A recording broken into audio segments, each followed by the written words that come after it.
Thank you very much, Mickey Gray, alongside Sam Matterface for commentary. It's Blackburn Rovers versus Wrexham at Ewood Park. Newcastle United, a home tie against them, awaits the winner of this game in the 5th round of the FA Cup. But this is the 4th round of the FA Cup. Here on Talksport 2, alongside Mickey Gray, your lead commentator this evening, Sam Matterface. Thank you, Johnny. Good evening, everyone. Welcome to a rain-soaked, foggy Ewood Park in Lancashire. And when you open a discussion on FA Cup upsets, it isn't long before you get to the name Wrexham. Their 3rd round win at the Racecourse Ground in January 1992 over Arsenal is considered one of the biggest. They have history, and with the chance to welcome Premier League and recent Champions League opposition in Newcastle in the next round, this game has become even bigger. Blackburn, beware. 18th in the Championship, 7 defeats at home already. Their promising start to the campaign has melted away, and their only win in their last 8 games came against Cambridge of League One. So, are Blackburn fans pleased to see the arrival of Wrexham, its Hollywood owners and its entourage of 7,000 fans that have overtaken Ewood Park's Darwin End away to our right-hand side? I mean, no matter what you think about whether or not there's problems getting into the ground, the Wrexham fans certainly haven't had them. I think there's a bit of trepidation in the air amongst the Blackburn support. It could be that they are the 2nd biggest upset of the weekend so far. Here's the team news, starting with Blackburn. Ainsley Pears is the goalkeeper. He's son of the former Middlesbrough goalkeeper Stephen Pears. It's his 11th appearance of the season. Rankin, Costello, Hyam, Wharton and Garrett are the back 4. Tronstadt and Moran, the 2 in midfield. Smodics, Sigurdsson and Dolan behind Gallagher in attack. Wrexham in red shirts, white shorts and white socks, attacking the Blackburn end in the first half. Away to our left-hand side have Okonkwo in goal. Cleworth, O'Connell and Tozer as the back 4, Barnett and McLean as the wing backs, Evans and Cannon and Elliott Lee in midfield, with Mullin and Dalby up front. Well, I must admit they play great music at Blackburn Rovers, but the PA ain't half loud.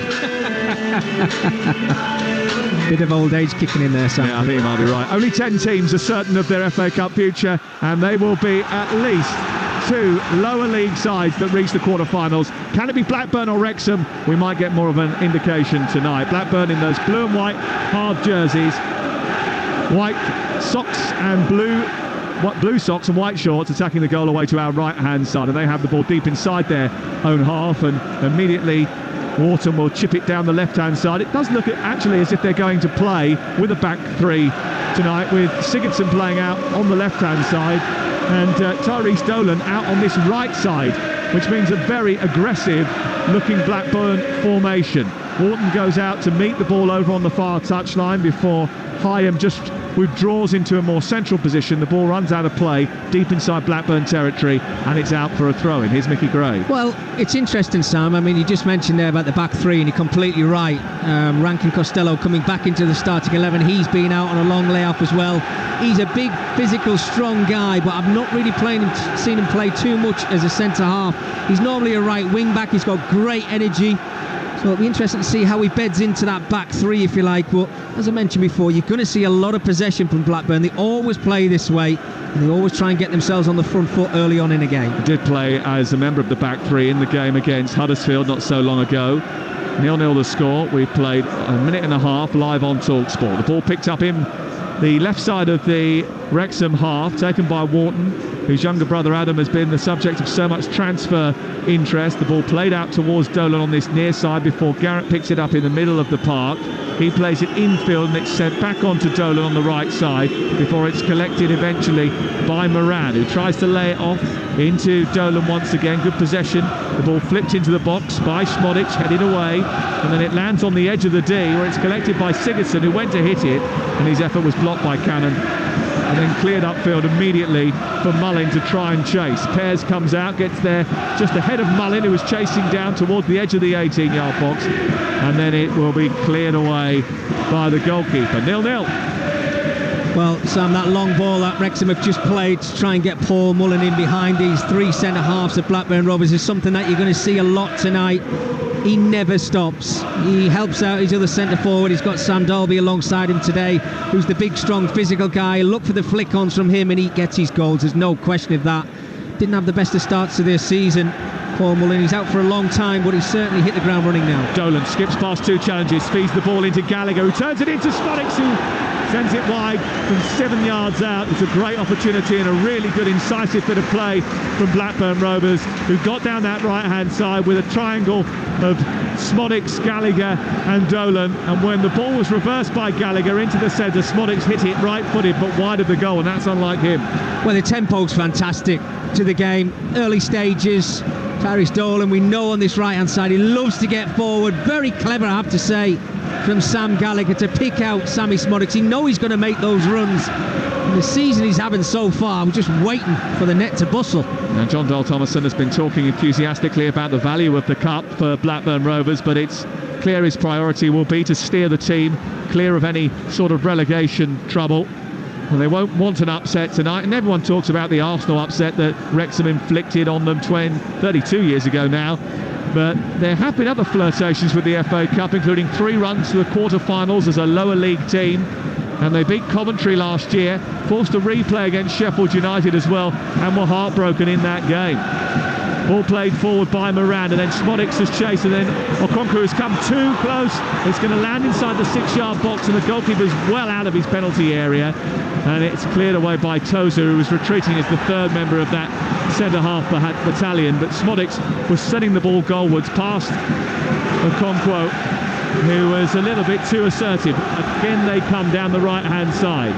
Ball picked up by Dolan. The run is made by Moran. It's too heavy, goes behind and away for a goal kick away to our right. Here's Mickey Gray, the former Blackburn Rovers fullback. Well, wasn't it Ipswich Town the other night who started the game exactly the same as this, but just couldn't put the ball in the back of the net? And Blackburn Rovers have actually started superbly in the game, I have to say. And Sammy Smodics has taken up that little pocket just in between the midfield and the defence, and he can't pick him up. He's so clever. I mean, Okonkwo is a very fortunate goalkeeper, I have to say, because Smodics has done everything right. He's lifted over his head, he's rolling or bouncing towards that goal. Good defending in the end from Ben Tozer.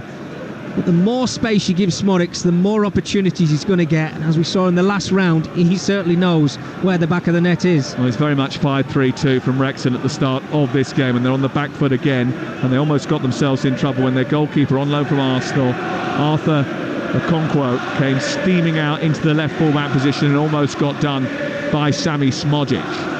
It's 0-0. Blackburn on the offensive again. 6 minutes played on Talksport 2. Ball back towards the wide right-hand side. It's collected now on this near side by Garrett. He tried to just thrust the ball into midfield and Tronsat, but it was poked away off the Norwegian and out for a throw-in down in front of us. We're high in the Jack Walker stand here, the main stand, just 4 rows from the back, overlooking the halfway line. We can see Phil Parkinson and John Dole Thomason on the edge of their technical areas. The 4th official is down there as well. And our referee tonight, Andy Madley. Ross Joyce is taking 4th official duties for us this evening. The ball played infield towards the edge of the penalty area, when it's played across to Rankin Costello, who gets it up over the halfway line, finds Tyrese Dolan. Rankin Costello into the middle of the park, picked up and played forward by Garrett. Tyrese Dolan's got it again, travelling towards the edge of the Wrexham penalty area. Wide on the right-hand side, he's joined by Moran. Moran plays the ball back into Garrett. Garrett looks up, and it was a little bit short for Smodic, that, and it was cleared away by Owen O'Connell, who steps in and plays it out towards this near side. And all of a sudden, Wrexham try and get up the field. Dolby holds on to it, does well, but can't get past Rankin Costello. And Blackburn received possession again. He had the pass on Dalby there. You can see the run of Paul Mullin. He actually had a look up and he was going to play it and ran back into traffic. Well, you can't do that, certainly in the early stages of a game against Blackburn Rovers, because they're in your face. You get a chance to play that ball in behind, use that pace of Mullin, stretch the pitch. That's where you'll cause the home side problems. Moran, Dolan's got on a run down in towards the right wing position. He's trying to take him on O'Connell, and Tozer comes across and gets out towards the near touchline, puts it behind the way for a corner, the first corner of the game, and it goes to Blackburn Rovers. It's Blackburn Rovers 0, Wrexham 0, live on Talksport 2 tonight, the final game of the 5th round of the FA Cup, and I mentioned it earlier, you know, 2 lower league sides will reach the quarter-finals this year. Maybe it will be one of these two. Sigurdsson to take the corner, in towards the near post, headed away, comes back to Smodic's right angle of the penalty area right side, and then it's played into the centre, and chipped towards the far post, headed back across the face of goal. Out comes Okonkwo, and he's missed it, and Gallagher is penalised for a foul. Interesting. Yeah, they've been under a bit of scrutiny, Sam, haven't they, goalkeepers, over the last 2 or 3 weeks? If you think about the decisions of maybe goals being given, goals may not have been given, well, that's down to VAR, I suppose, which we haven't got tonight. But that ball is a ball that you probably see in the game quite a lot from Blackburn, that diagonal from right to left. Mullin tried to slip the ball into Dolby in the inside right channel after a long clearance upfield by Wrexham. And goes into the arms of the goalkeeper pairs, and Blackburn are able to clear. I did mention that I thought I saw Parkinson inside the technical area. Well, he's serving a touchline ban tonight after accumulation of yellow cards, so it's Steve Parkin who is in the dugout for Wrexham tonight. I think Phil Parkinson's just a little bit further down this main stand. I did actually think that he'd just lost a little bit more hair. We're quite a way up the back here. Here is Smodic picking the ball up after a loose ball out by Wrexham. Gallagher inside the penalty area trying to turn, does well, gets the shot away, blocked brilliantly. Really good defending actually by O'Connell, on the ball flicked out towards the near side. He kept with him very closely. Back to Moran, a low ball into the box, and stretching for it was Garrett, but he couldn't get hold of it, and it comes off his left boot and spirals behind and away for a goal kick away to our right hand side. Blackburn Rovers 0, Wrexham 0. You're listening to Talksport 2. Well, I said it was a lively start, and it's not let up. I think both sides are certainly going for it. The best opportunity just coming for Wrexham there, and it was Paul Mullen playing the ball through to Sam Dalby. I'm sure Phil Parkinson would have hoped that it was the other way around, where it was Dalby playing the ball through for Paul Mullen. I think they've got to try and work that out the more that this game continues, because Mullen's the one with the pace. He's the one who's going to cause the threat to these 3 centre-halves of Blackburn Rovers. Yeah, Sam Dalby, since the start of last season, has been involved in more goals than anyone else in the FA Cup proper. 10 in total, 4 goals and 6 assists. Yeah, it's not a bad return, that, Sam, isn't it? And you can see why. He's one of those strikers who's a nuisance to play against, a big physical presence, 6'4", 6'5". When that ball's put into the box, you just wouldn't want to be up against him.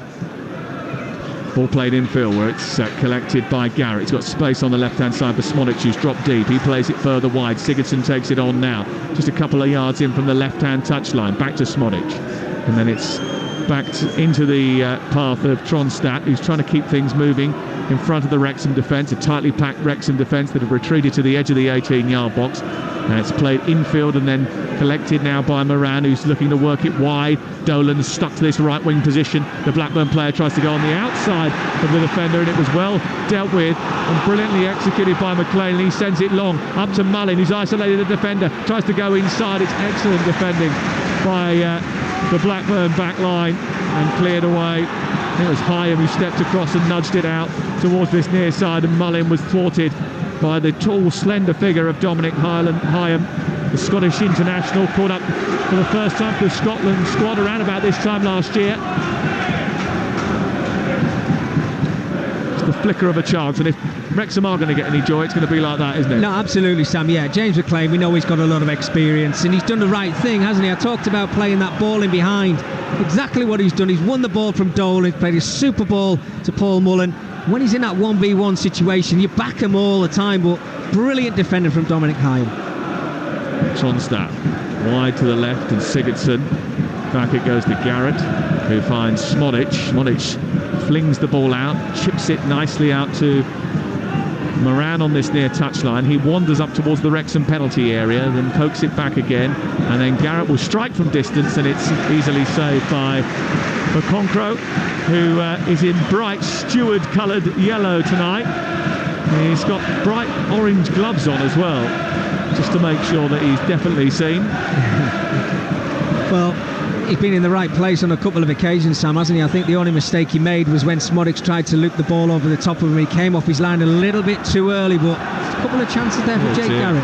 Given the ball away rather cheaply, and it's back out into midfield, and Moran trying to make something happen. The ball run loose again, and then Sigurdsson takes it on for Blackburn. Wrexham struggling to get it clear. Moran's effort might well come to Smodic. It does. The cannons off the defender and goes in, but the offside flag was up quite a while ago, and that's why there's only a half-hearted celebration from some of the Blackburn fans at the other end of the ground. Still 0-0, 13 minutes gone. Most of the football being played inside Wrexham territory at this moment in time.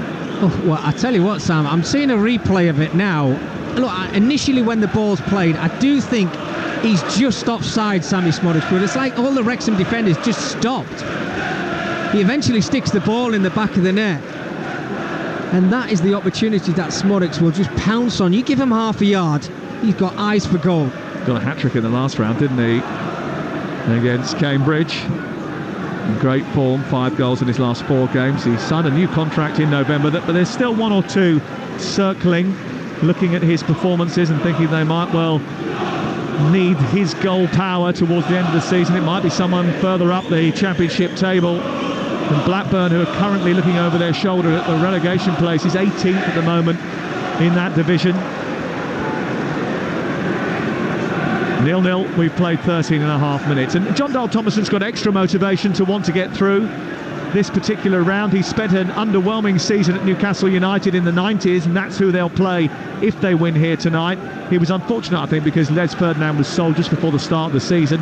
Alan Shearer, who he was bought in to be a foil for, was injured, so he ended up being the point man, the lone striker, and it didn't really work for him. Here's Mullin, the ball goes over the top to him, he gets to the edge of the penalty area, only Dolby in support. McLean comes up and joins him on the left hand side, tucks it back into midfield. Elliot Lee looks up, strokes it to his right, and Wrexham playing football for the first time really inside Blackburn territory. 14 minutes gone, 0-0. Back to Tozer, who's making his 600th career appearance tonight, Ben Tozer. Out wide it goes towards the far side of the pitch, and as they look to try and progress with Barnett, it clips off Sigurdsson and goes out for a Wrexham throw halfway inside Blackburn territory. I don't think these Wrexham supporters are going to get bored tonight, Sam, are they? I think they're absolutely loving their occasion at Ewood Park, aren't they? Look, they've not started the game off brilliantly, but the 2 occasions where they do look a threat is when Paul Mullin gets in behind, gets on his bike, because he's got the pace and he's got the beating. Just needs to find himself in a better position.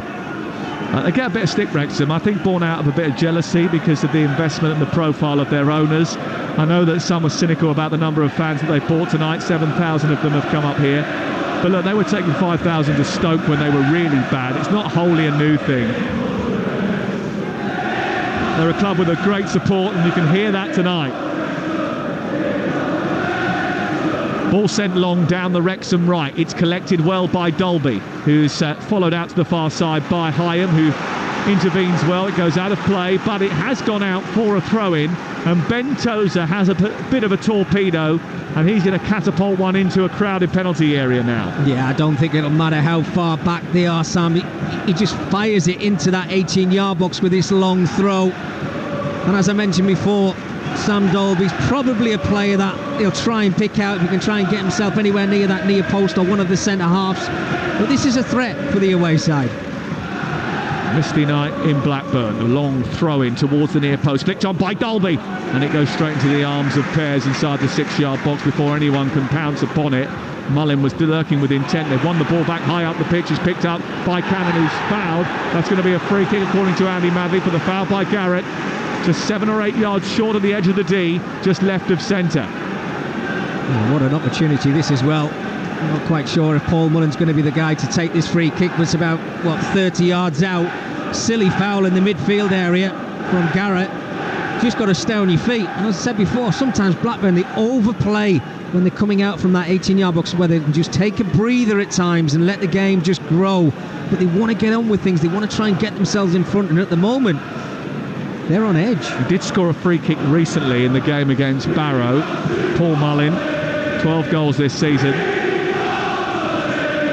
And you can hear the Wrexham fans singing his name as he steps up to take this right-footed 4-man wall. Goes down low towards the goalkeeper's left. He takes a couple of steps, collects it, and is able to clear. But it is a shot on target from Wrexham after 17 minutes. Yes, it is. I'm sure if you ask him, Sam, he'd like to take that free kick again. It was kind of a languid run up to it, wasn't it? A little bit nonchalant for my liking. I think he just needed to get his laces through it, maybe with a little bit of pace, and ask questions of Ainsley Pears. But It was a simple catch for the keeper, wasn't it there? And they worked hard to get themselves in that position in the first place. Well, Wrexham themselves might feel as if they could topple Newcastle at the racecourse ground. They've done it before. A 4-1 win at the racecourse ground back in the 70s after a replay.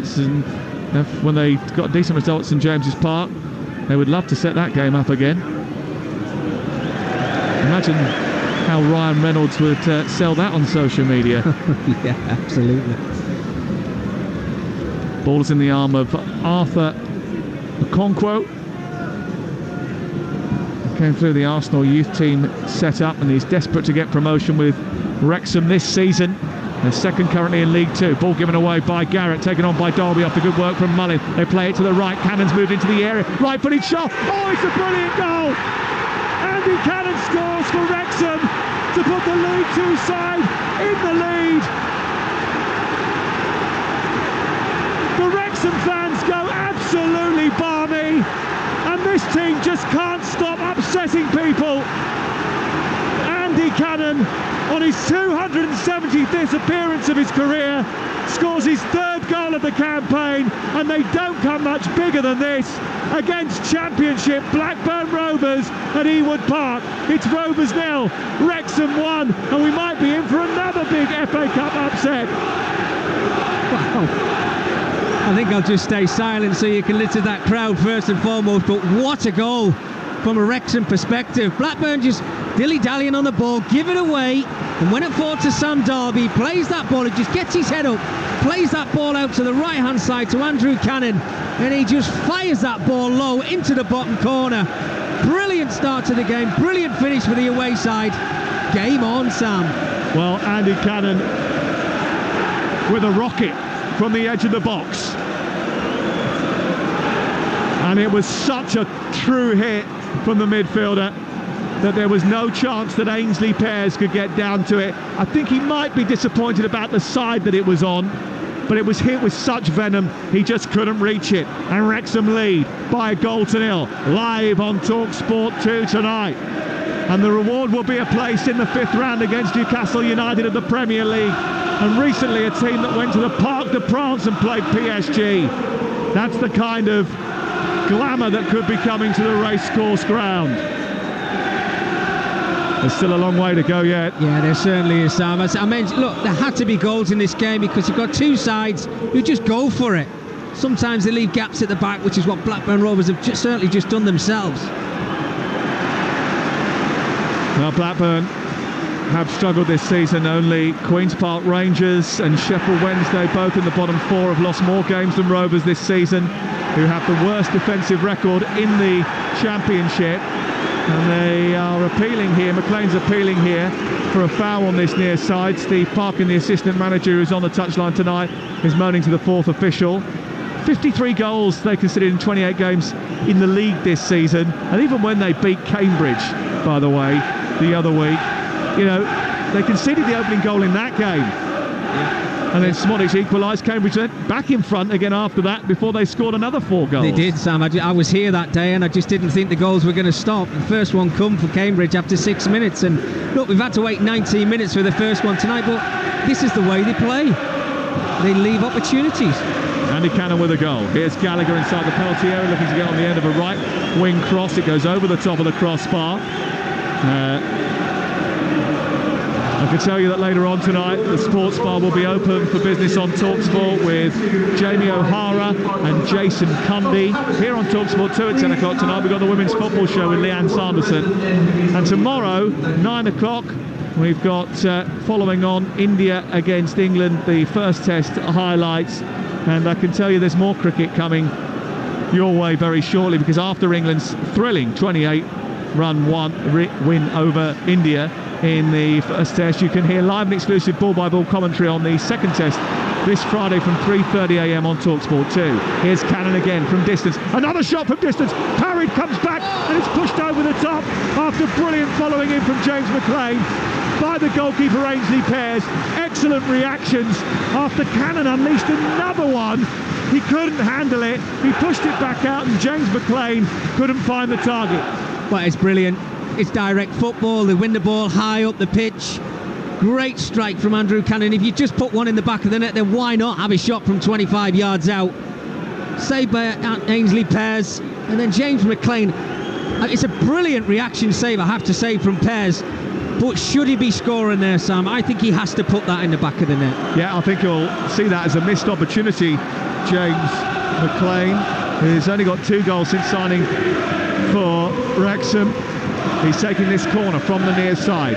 It's 1-0 to Wrexham of League Two. Ball in towards the edge of the 6-yard box. It's headed over the top of the crossbar, and it goes out of play and away for another Wrexham corner, which McLean will take away to our left-hand side. We've had a really good 23 and a half minutes live on Talksport 2.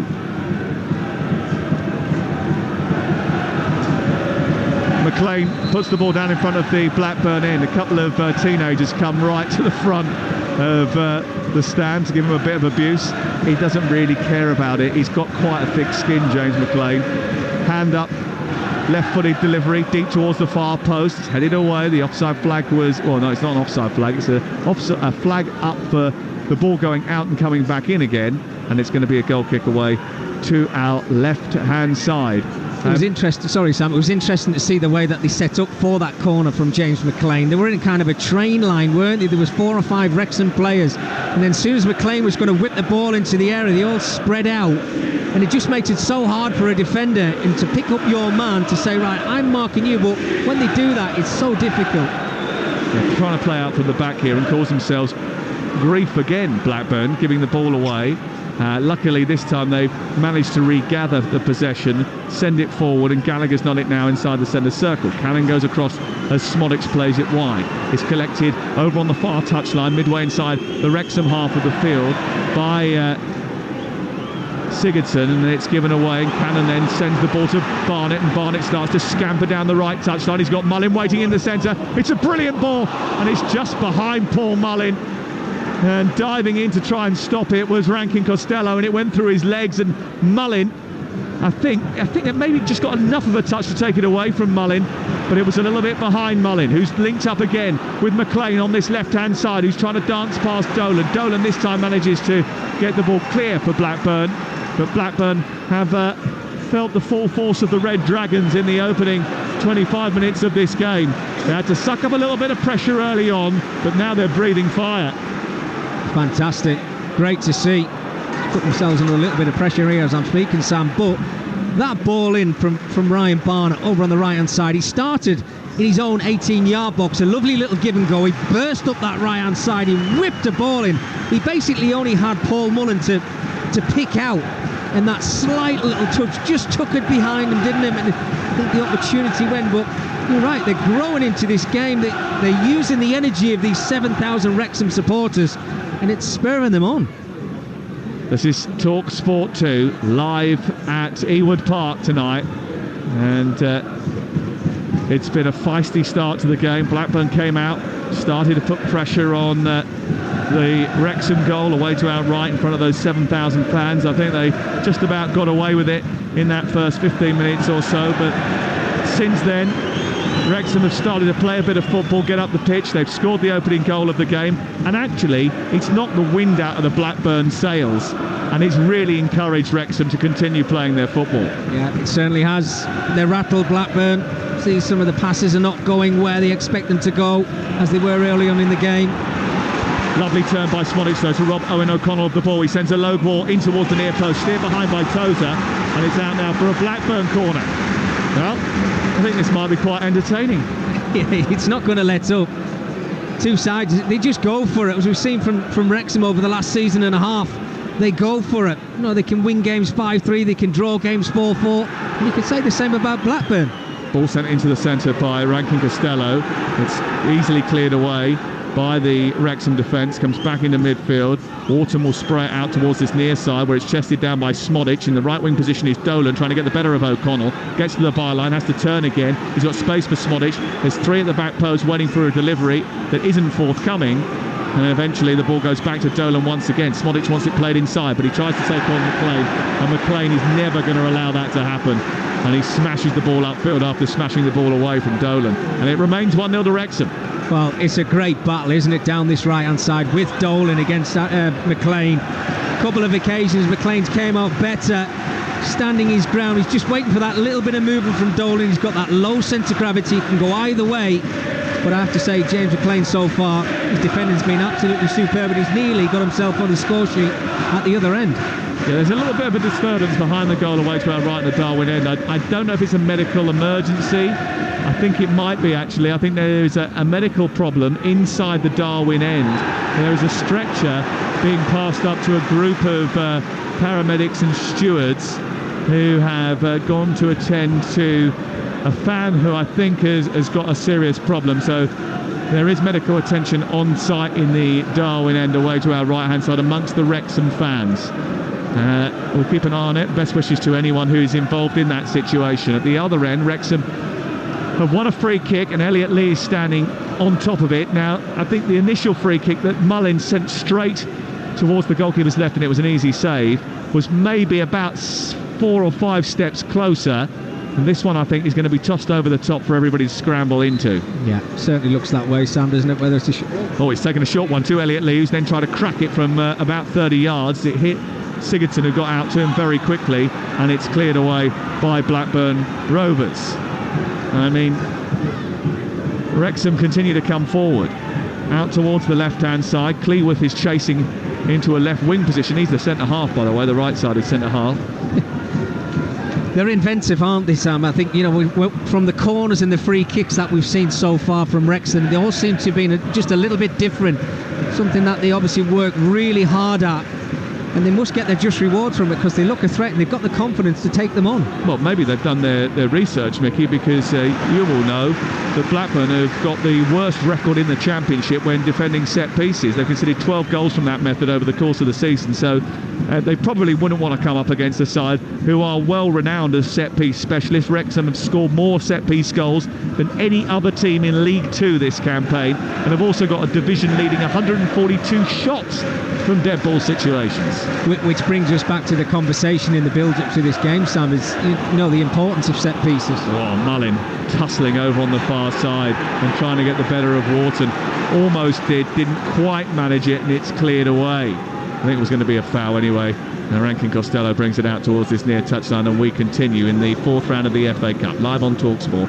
30 minutes gone, and it is Blackburn Rovers of the Championship 0, League 2, Wrexham, owned by Rob McElhenney and Ryan Reynolds, Hollywood stars. The geezer who wears that red rubber costume in Deadpool, and the guy that serves the drinks in It's Always Sunny in Philadelphia. I'm sure at the moment it's always sunny wherever they are, because owning Wrexham has been one hell of a journey for them, and one hell of a journey for those 7,000 Wrexham fans behind the goal. It's an outstanding achievement for them, actually, to make a journey like that on a Monday night. Work commitments, family commitments, the sheer number of them. They've jam-packed into that end away to our right-hand side.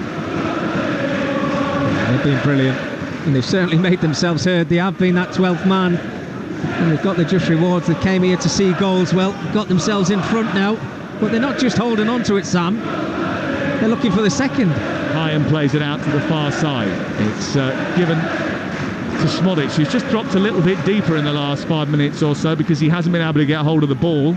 It's played up towards the right. Rankin Costello is over halfway and into the Wrexham half of the field. He'll go infield now and try and bring it back to the halfway line, where it's at the feet of Hyam. Then Moran plays it into Scott Wharton, who strokes the ball wide. Moran's got it now into Garrett, who does a little turn to get it away from the first central defender, then feeds Gallagher right side, comes back to Smodic, deflection and in. Sammy Smodic will claim it, but there was a big deflection which took it past the Wrexham goalkeeper, Okonkwo. It was a really neat bit of football by Blackburn Rovers, who slalomed their way through the Wrexham defence, and when Gallagher helped it on to Sammy Smodic, there was only one thing he was looking at, and that was shooting towards goal. The deflection helped it past the goalkeeper, and Blackburn are level. It's 1-1. Well, on reflection of the game over the last 2 or 3 minutes, you have to say that Blackburn probably just about deserved that equalising goal. They've shown a lot of inventiveness in that final third, and I think it's Sam Gallagher who's certainly the threat. He doesn't look a threat of scoring a goal himself, but he set up Sam Smodics on a couple of occasions. Smodics gets his little bit of good fortune with that deflection, just to takes it away from Okonkwo in that Wrexham goal, but they've been knocking on the door.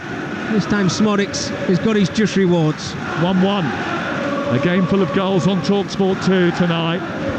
And that's 20 goals for the season for the ex-Colchester and Peterborough attacking midfielder stroke striker Sammy Smodics, who takes his total in this year's FA Cup alone to 4 goals. Only played not even not even a game and a half yet. Here is Dalby on the edge of the area looking for a chance to centre the ball to Elliot Lee. It's cut out by Blackburn on the edge of their own penalty area, and then they make a break for the halfway line.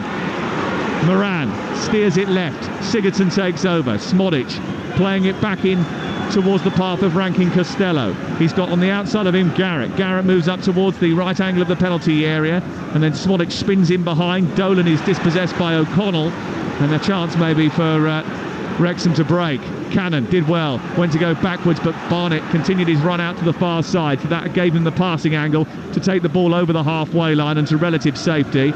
It's knitted together really well by Evans, who touches the ball wide towards the right, and then they try to go down the right touchline, but they just run out of room, and it goes out for a throw-in halfway inside Blackburn territory. Blackburn Rovers 1, Wrexham 1 on Talksport 2 in the FA Cup 4th round, and now Gallagher has gone steaming through. Okonkwo has come out, he's missed it, and Gallagher has steered it home, and Blackburn have come from behind to lead by 2 goals to 1.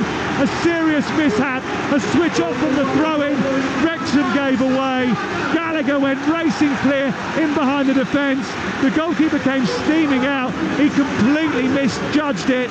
Gallagher slipped it beyond him into the empty net, and Gallagher has helped Blackburn Rovers come from 1-0 down to lead by 2 goals to 1. And in the space of 2 minutes they've achieved that, Simon. You've got to give Sam Gallagher a lot of credit over on the left-hand side. He's alive, isn't he? He's waiting for the mistake. The mistake comes, he just pokes out his right foot to get away from his marker. And again, Okonkwo comes off his line, and I'm just wondering, is he better off staying? If you're a goalkeeper and you come off your line, you've got to take everything. There's no way he's going to get himself into a position where he can clear his lines. Sam Gallagher, full credit, on the front foot.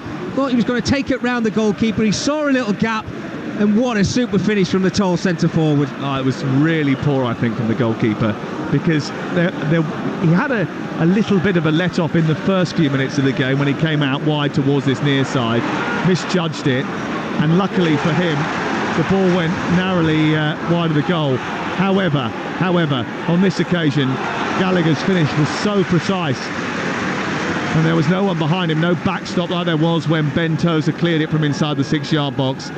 This time they've conceded, and it's 2-1 to Blackburn Rovers on Talksport 2 with Carling, the official beer partner of the Emirates FA Cup. 18 plus, please drink responsibly.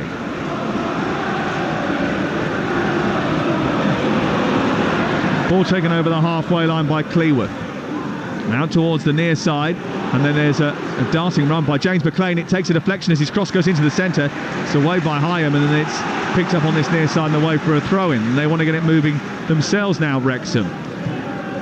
2-1 the score, a dizzying night at Ewood Park. Definitely well worth the reduced attendance fee. It was only £15 a ticket to come in here tonight. And they do, I can tell you this as someone who has tried them, they do great chips. I had a big batch of chips from outside on the way in. Here we go again. Wow, it's incredible. I mean, you've got two sides who just want to go for it, Sam, and talk about that £15. Well, they've had their money's worth already in the game, haven't they? And we're not finished yet. Trust me, because these two sides are just going for it. Evans into O'Connell, who strides over halfway for Wrexham, in possession, midway inside opposition territory. Wide on the left-hand side, Elliot Lee comes out and receives the ball. He's engaged by Dolan.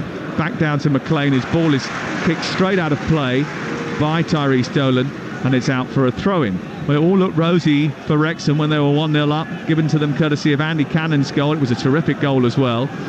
Only for the equaliser to come from Sammy Smodic, a player I think we could have backed on getting a goal tonight, seeing as he scored so many over the course of the season. It's his 6th goal in 5 games. And as I mentioned earlier, he's into 20 goals now for the season, which is pretty impressive at this stage of a campaign for anyone. Ball clipped over down the right-hand side, looking for the darting run into the box of Cannon. He thinks it took a little deflection off a Blackburn jersey and goes behind, didn't. And it's a goal kick away to our left-hand side. So 38 gone, Rovers 2, Wrexham 1. You're listening to Talksport 2. And Wrexham's players, actually, fair to them, they handle the big occasions usually very well. You go back to last season, that game against Sheffield United, the Coventry game, the Notts County match before that, the season before that, the Boreham Wood game, pressure matches that they came through when they needed to in order to, first of all, get them promoted into the league, and then big matches in the FA Cup as well. And they know how to handle the pressure cooker situations. Smodic wins the ball for Blackburn right side, plays it infield, collected by Garrett now, who moves up into the midway point of the Wrexham half, dead centrally. Gallagher holds the ball up well, turns it round the corner, collected by Sigurdsson for Blackburn, who are on the attack down the left. They come forward and a little bit further on than that with Wharton, who clips it forward, but it was backwards of square in the end.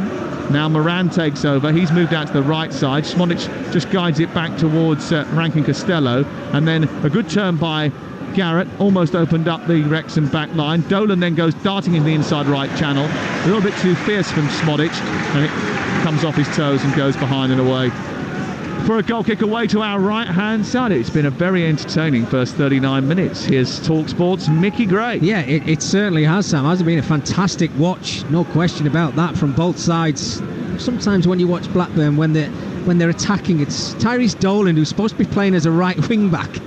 He's basically all over the place, which leaves them very disjointed, and they leave space in behind. And I think that's where Dalby and Paul Mullen can capitalise on Blackburn. But they've got to try and win the ball a little bit quicker than they have done over the last 5 or 6 minutes, which is why they find themselves 2-1 behind now. Garrett forward in the rain, finding Moran, who tries to slip it into the right channel for Gallagher. The referee's pulled it back for a foul, and he was getting a little bit of mouth, let's say that, from Scott Wharton, who was told in no uncertain terms by Andy Madley to keep it shut. And it will be a free kick to Blackburn, 20 yards inside opposition territory, just on the right side. Goes back to the centre circle, and then Hyam fires it into Rankin Costello. Back it goes to Hyam again, and then over to Scott Wharton, who was part of that side that went to the quarterfinals last campaign. Hyam just short of the centre circle, plays it out towards the Blackburn right. Inside forward position is Tyrese Dolan. He helps it on wide now. On the touchline is Moran, and his ball down into the path of Dolan was the wrong angle, really. Just got the wrong angle on it. It was a little bit too eager, and it just dribbles out of play and away for a goal kick away to our right hand side. I think for Wrexham it's really important that they keep the score at 2-1 and go into half time with just that slender deficit. Yeah, but have they got that mindset? Which is what I would ask, because I think they're searching for that equalising goal before half-time, Sam, I have to say. Well, Blackburn, that's 2 occasions now, is it Smodic and Moran who played through balls. It was the final pass which has let them down. It was Dolan who made the run on a couple of occasions. McLean has got past Rankin Costello. He's on the edge of the area. He's fed Cannon. There's speed on the right-hand side for Barnett. Barnett gets into the box now, moves in towards the area, tries to produce a cross, does that. It's a little bit too high, but Mullin brings it down anyway, gets away from the defender, can't get a shot clear, so sends it back to McLean. McLean trying to get some way of steering the ball into the box. O'Connell joins the attack. Wrexham thrusting men forward here and trying to unseat Blackburn, but Blackburn actually recover their faculties and push Wrexham all the way back to the halfway line. 4 minutes to go before the break. Talksport 2. Ball into Dolby. He tries to hold it up, doesn't quite hold on to it. It bounces back into Evans, who gives it away, and it's taken upfield by Blackburn. Well, it's been a fiercely competitive match, no doubt about it. And these two teams going at it hammer and tong. It's certainly entertaining and richly rewarding to be sitting here and keeping an eye on it. Yeah, it is. It's fantastic. Enjoyed every single moment of it. You can say what you like about it. I know you sort of said that, I think some others said it as well, John Dale Thomas is not entirely sort of convince the Blackburn supporters because of sometimes they look a little bit naive when they're playing the better teams in the Championship. One of the reasons why they've put some bad results together. But I tell you what, I've come here a few times over the years and been bored to tears watching Blackburn, and actually that's definitely not the case now, is it? I hope it wasn't when I was here, Sam. Yeah, it was.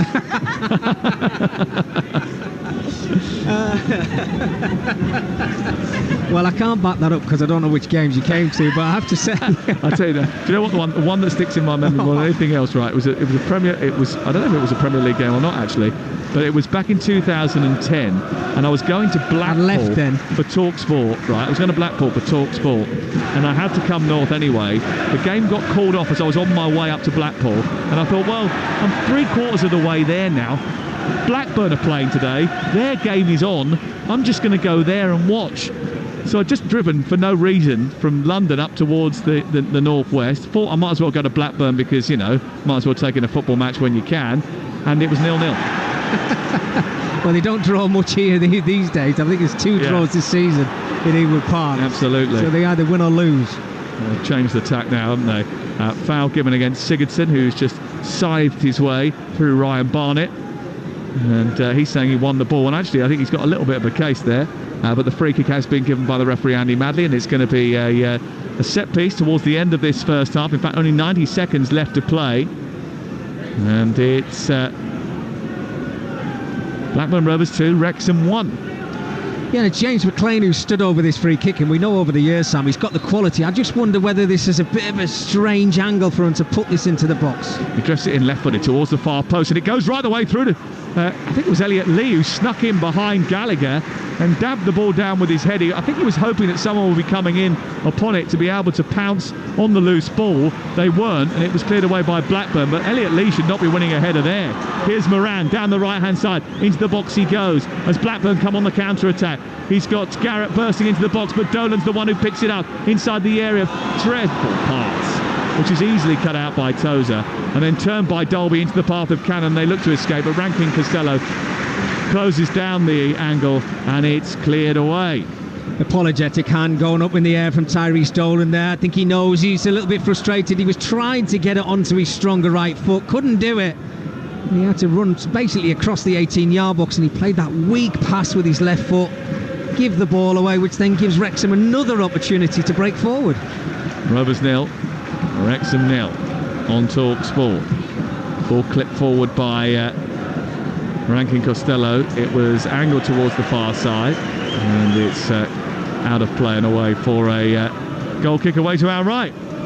Well, just why we got a little bit of a break, Sam. You did mention about the fan being in the crowd, and we hope that they're okay. But it looks like it's all been sorted out now, doesn't it? Which is fantastic. Has been cleared up, and the stewards and the medical staff have left that area. There are 2 minutes of added time. A minimum of 2 minutes added time. 2 minutes. Well, the PA is so loud here, I didn't need to tell you. Just let him do it. You've complained about the music before kicking. No, I didn't. I actually, that's not true, is it? He is my witness. I was praising the music before kickoff. Yeah, well, you actually were. You just said it was a little loud. I was singing along to it, actually. I was having a little bit of a boogie. They played the Cortinas, didn't they? Yeah. What else did they play? I've forgotten now. It was 45 minutes ago. It's too long ago for me to remember. Rovers 2, Wrexham 1. Sam Fender, they played a bit of that. Yeah, heard that as well. It's coming back to you now. Yeah, slowly, very slowly. Tronstadt through the centre for Blackburn. Onto Smodic, inside the area, shoots past the goalkeeper. It's a brilliant finish from Sammy Smodic. One long ball through the centre from Tronstadt, releasing the prolific Sammy Smodic. And he took it first time past the goalkeeper from just inside the box. And Blackburn Rovers are well on their way to round 5 now. They lead by 3-1 on the stroke of half-time. Well, he doesn't mind this competition, Sammy Smodic, does he? I mean, it's a super finish, I have to say. The ball through from Tronstadt. You can see Smodic is just playing on the shoulders of the centre-halves. He knows if he makes the run, that pass is going to come. It's whether it's just going to bounce perfectly for him into his path. Well, it does that. He stays calm. A man who's already got 20 goals this season's not going to miss an opportunity like that. You can see he's telling everybody just to calm down. With his weaker left foot, it's a super finish past the Okonkwo. And look, what a first half this has now been for Blackburn Rovers. Great finish from Smodics. Well, it was a really top finish by what is a really top player at this level. He's scored loads of goals in the Championship, and he's scored another load of goals here. That's a foul by Dolan on McLean. Those two have got well acquainted with one another, I think, in the first half. The 21-year-old Tyrese Dolan, back from a bit of a knee injury that kept him out for 8 weeks. Yeah, it certainly has. It's been very ferocious, hasn't it? Dolan and McLean throughout the whole of this first half. They've had 2 free kicks now, Wrexham, from a little bit further out from where this one's going to be taken from, Sam. It's about 22 yards out, and it is Paul Mullen this time. I just want to see a bit more intent in his run-up.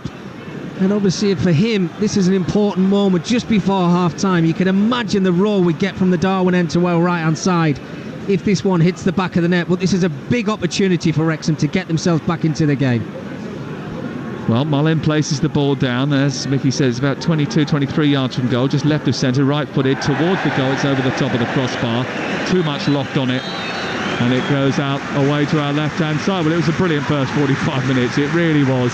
Absolutely edge-of-your-seat stuff, pure entertainment, goals galore. Andy Cannon put us on the scoreboard after 19 minutes to put Wrexham in front with a brilliant goal from the edge of the penalty after a good bit of football from Wrexham. But boy, did Blackburn respond. Smodics twice, Gallagher as well. It means that Blackburn are 45 minutes away from setting up a 5th round meeting with their manager's old club Newcastle. At half-time, it's Blackburn Rovers 3, Wrexham 1. Thank you very much, Sam. We discussed there, didn't we, Mickey, before, that Blackburn are the team that can lose a couple of goals very, very quickly. They've kind of done the inverse there after Wrexham went ahead. Yeah, they have, and I think from a Blackburn perspective, Johnny, it's a fantastic reaction, isn't it? Because, you know, your heads can drop. You heard the roar when Wrexham got themselves in front in the game, and I love that reaction from Blackburn Rovers. You know, they didn't panic, they waited for their opportunities. Sam Gallagher was obviously involved in the first goal for Smodics. He got that slight little deflection which found its way into the back of the net. Then he got himself on the score sheet from another mistake from the goalkeeper, I have to say. But it's been a really good first half, end-to-end football, 2 sides really going for it. What a cup tie we've got in our hands. Yeah, we've talked about Adam Wharton before and big money coming in for him. 2 more goals for Sammy Smodics. Can't stop scoring. Yeah, that's 21 for the season now. Absolutely brilliant return. 5 in the FA Cup in his last 2 games. He's just finding himself in the right position at the right time, and he's putting the ball in the back of the net. I mean, his first one's instinct, isn't it, where it's pulled back to him, but the second one is such a clever run to get away from his markers, and then you're waiting for the quality from midfield. And when Tronstadt plays that ball into him, it just bounces lovely towards his left foot.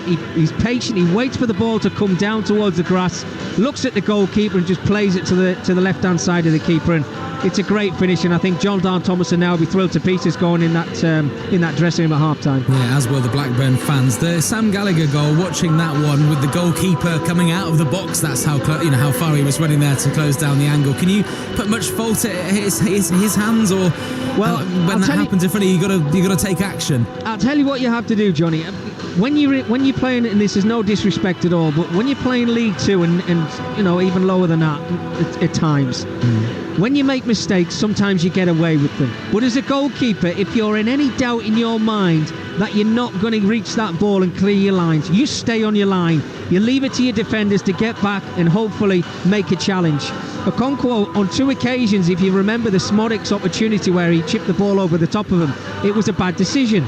You don't make that decision twice because you get punished, and he certainly got punished for it because there was no way he was going to reach that ball. And full credit to Sam Gallagher, he got on the end of it, and I thought he was going to take it round him. He saw a little gap and he just played it to his left hand side. It was a super finish. Yeah, when you look at what we need in the second half, then if Wrexham are going to get back into this game, the more experienced players, the players that have played at a higher level to really step up. I mean, what would you be saying if you were in the dressing room there managing this team right now, Mickey? Well, let's not forget they played the part in that first half, which is why they took the lead in this game. So there's opportunities for Wrexham, and the way that they play, they'll create opportunities in the second 45 minutes. They might make changes. I think Ollie Palmer's on the bench. I mean, he certainly knows where the back of the net is, but I think Dalby and Mullen have done very well. as a strike partnership. I think Cannon on the right-hand side with a wonder goal, actually, it was super finish, has done very well. I want to see Elliot Lee grow into the game a little bit more in the second half. If they can do that, there's no question when you get tired legs, as the Blackburn Rovers players will, they'll start to get a little bit tired, they'll have to make changes themselves, those chances will come. It's going to be a tantalising second half, isn't it? An early goal for Wrexham would really set things off there. At half-time at Ewood Park then, here on Talksport 2, it's the FA Cup 4th round. Blackburn Rovers 3, Wrexham 1. We'll bring you the second half live next here on Talksport 2. Talksport 2, official broadcast partner of the English Football League. The Emirates FA Cup live on Talksport 2 with Carling, the official beer partner of the Emirates FA Cup and Adobe Women's FA Cup. 18 plus, please drink responsibly. Think January is bad in the UK? Here in Sweden, we get 4 hours of daylight and temperatures of -17. That's why, in January, we make things a little easier. So when you choose a Volvo XC40, you get a £4,000 contribution plus 0% APR.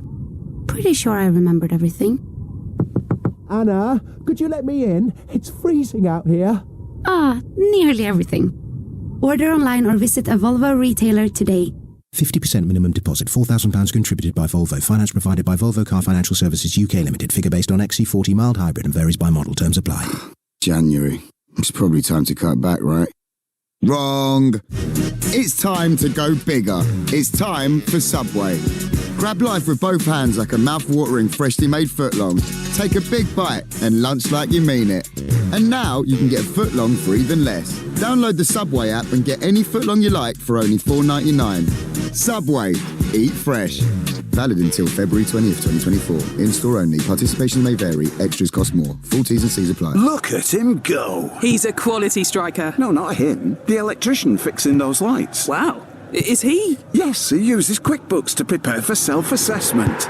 This is truly game-changing. Use QuickBooks year-round to ensure your income tax return is shock-free. That's how you business differently. Intuit QuickBooks. Bye, Mum. Bye, love. Have a good day. Right, got something for dinner and paid the bills. What would they do without me? Oh, that reminds me. I need to get life insurance sorted.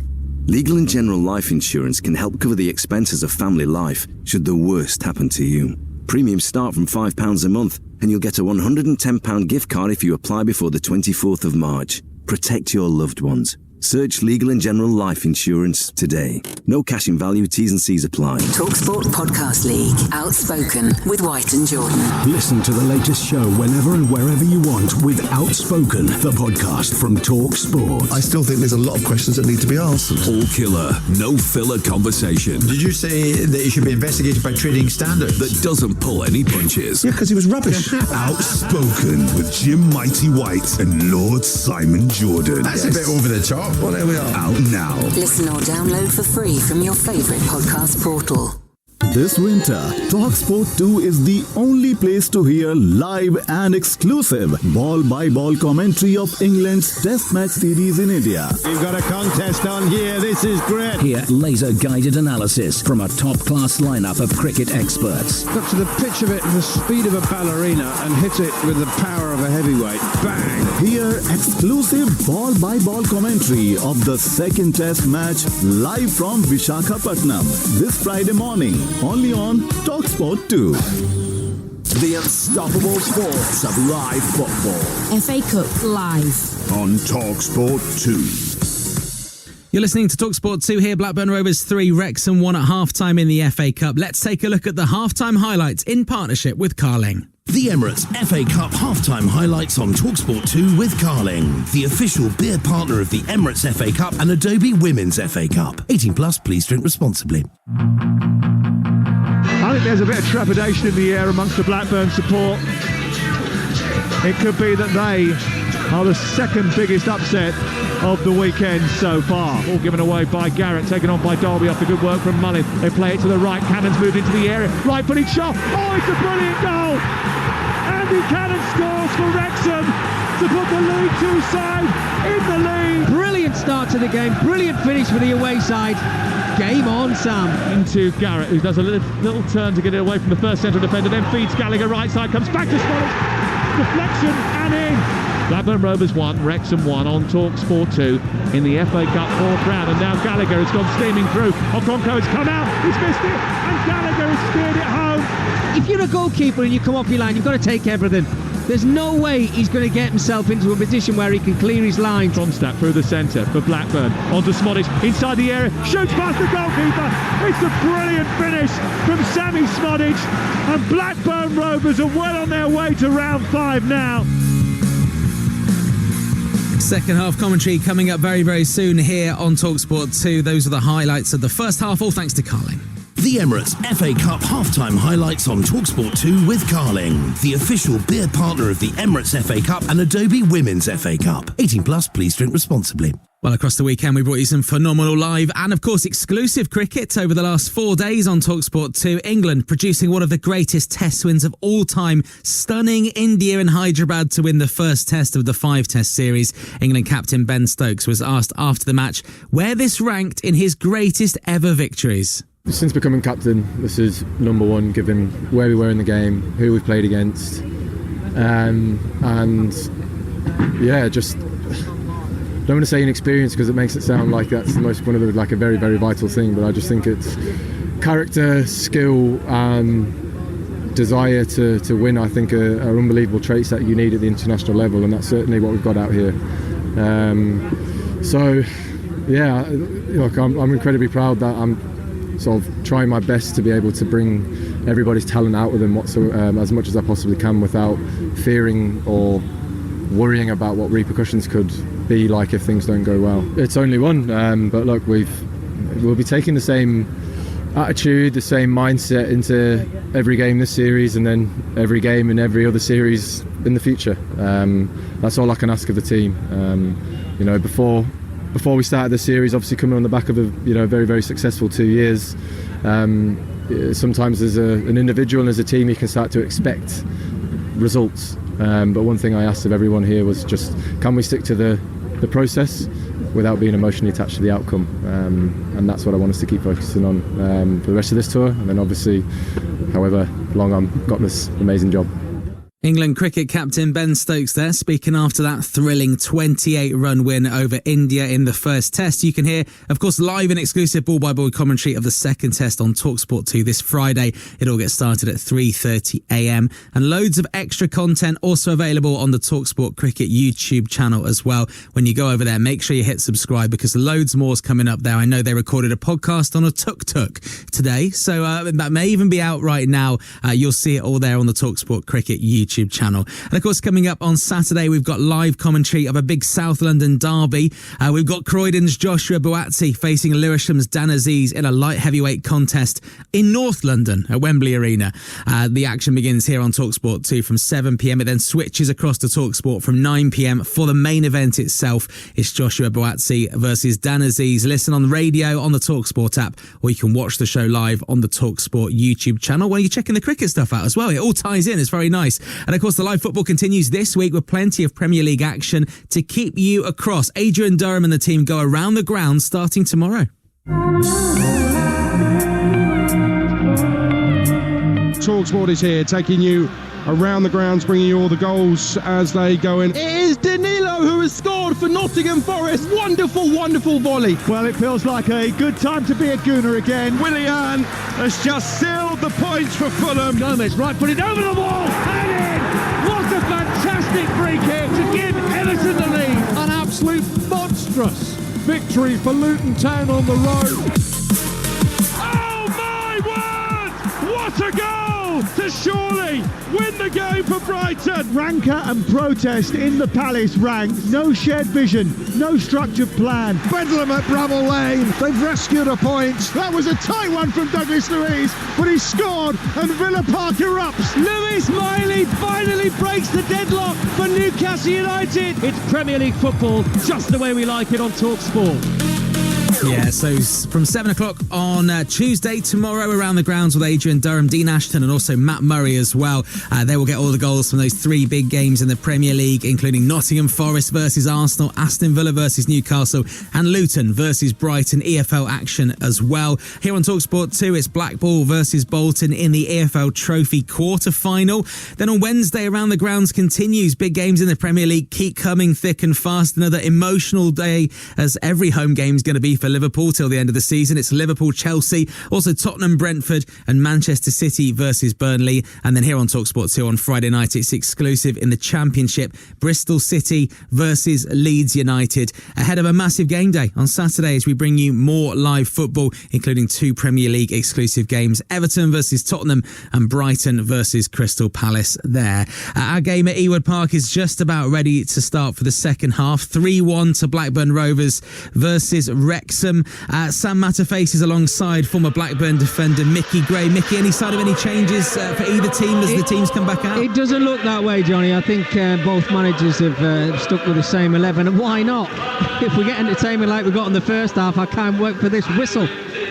It's been absolutely exhilarating first half there. When Wrexham went ahead there, I thought, here we go, we've got an upset. And I think that last goal, the third goal for Blackburn, was the one that maybe takes it too far for Wrexham. But I guess, like we said at the start of the first half, the next goal is going to be really, really important. Well, yeah, it's interesting, isn't it? Because Ainsley Pears, who's the Blackburn Rovers goalkeeper, is now in front of 7,000 Wrexham fans. So I don't think the goals have finished just yet. Yeah, the goals haven't finished and the good music hasn't finished, and that tannoy is still incredibly loud there at Ewood Park. I remember when I've been there before, they've got a very good chicken curry for the press, so I hope you've had a good half-time.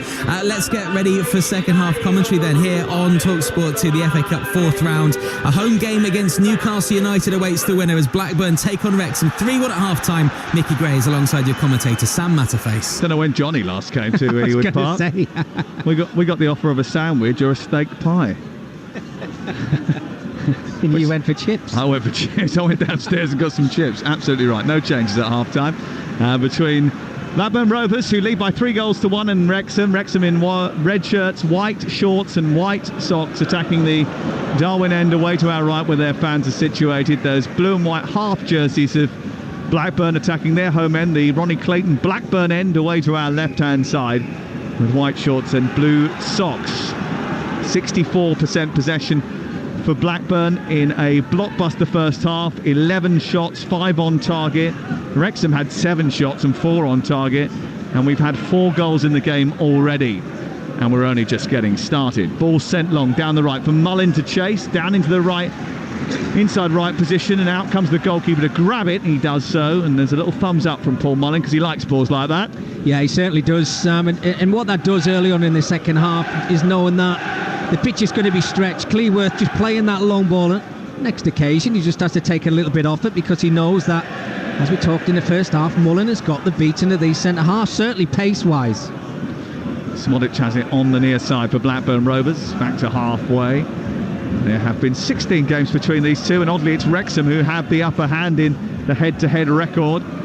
But it's Blackburn who have the upper hand in the game so far tonight. They come down the left with Sigurdsson, and Elliot Lee almost loses the ball to Gallagher inside the area. It's half cleared by Wrexham, and they're encouraged to shoot. Garrett sends it forward, picked up now by Sigurdsson. He's right-footed effort. He's going to go wide of the left hand upright and drop behind and away for a goal kick. But they've got to clear their lines better than that.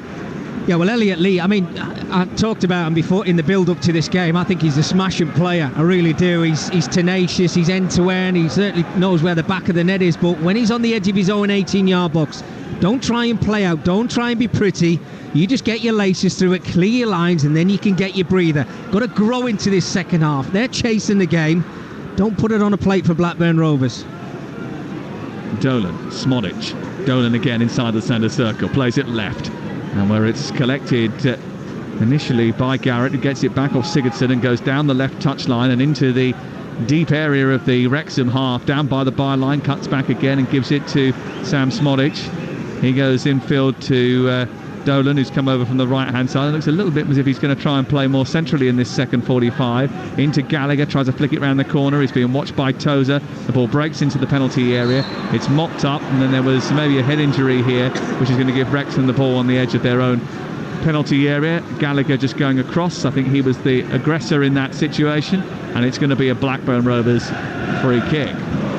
Yeah, there wasn't too much malice in the challenge, was there, Sam? It's been a physical game, but no nastiness in it. And you were just touched on Tyree Stalling. He's actually gone back over to the right-hand side, but I saw it on 3 or 4 occasions in the first half. He's supposed to be the right wing-back. He was playing as a centre-forward at times, and you never really quite know what John Dahl Thomason's doing. I mean, we found it difficult to figure out what system and who was going to play where before the game kicked off, and I'm still not quite sure. It's certainly been like putting a few square pegs in round holes, hasn't it? Yes, absolutely.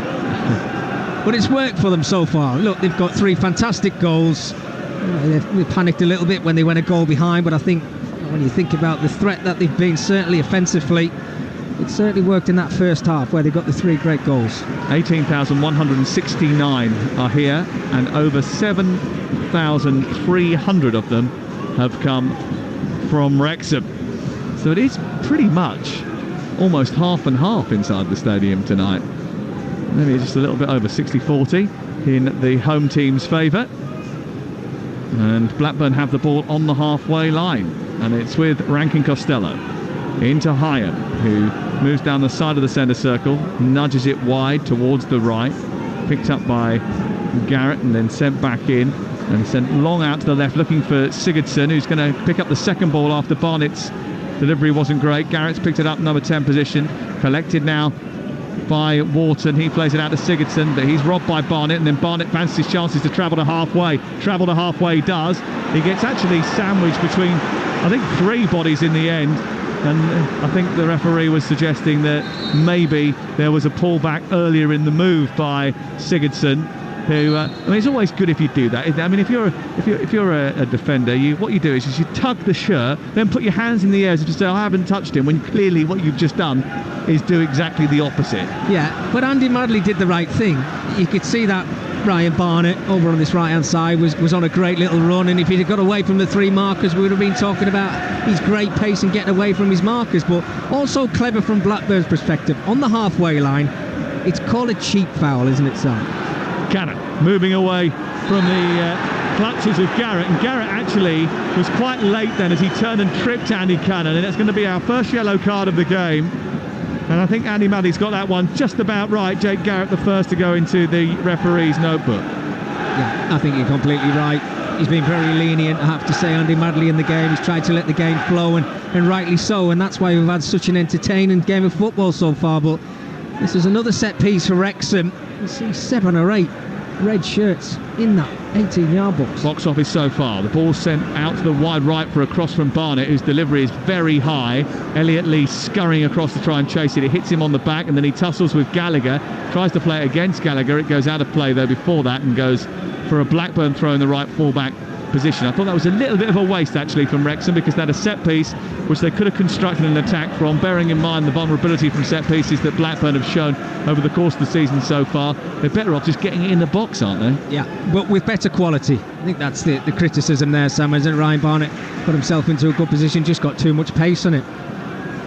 Ball cut out by James McLean far side, but doesn't steer it away from Moran, so he turns it back infield, and they come forward again, Blackburn, up into the path of Garrett, who got bumped in the back by O'Connell. O'Connell, who made his Celtic debut actually on the same day that Virgil van Dijk did. Oh, is that right? Yeah. Wow. Claim to fame. Virgil van Dijk, who's had some interesting comments to make during the course of the day after the announcement of Jurgen Klopp, and then there's a little bit of an elbow that might have come out there, and they're not happy about it at all. George Evans is complaining, saying that he was caught by an elbow, and Tyrese Dolan was pulled away by Gallagher. The referee Andy Madley is now going to speak to both players. We've got the benefit of a replay of it, and there was just a little bit of a kick out and then a head-to-head between the two. Just watch his arm there. Does he raise that up into the face of George Evans just as he goes beyond him? Did feel a little bit unnecessary. And I have to say, Sam, just after that, Sam Gallagher's a lucky boy. I know he's trying to break the two players up, but he grabs the throat, doesn't he? And do that. You have to be so careful. Andy Madley just had a good look at that, but you're right about the elbow with Dolan. You could see the elbow was out a little bit. I think it was George Evans who was basically on his knees, wasn't he? But there was a come together, and you could certainly see the frustration on his face. 54 gone. 3-1 to Blackburn, who've won the ball back on the halfway line. They're looking to spring another counter-attack. Oh, and Evans has made a mistake, giving it straight back to Moran, then he's giving it straight back to O'Connell. And Cannon now needs to add a little bit of poise to proceedings. He gives it to Elliot Lee, who sends it long, and Dalby is chasing him behind here. Hyam comes across to try and shepherd him wide of the penalty area. He's on the left-hand side as Wrexham look at it. It's fired into Mullin. I mean, he's never going to be able to control that.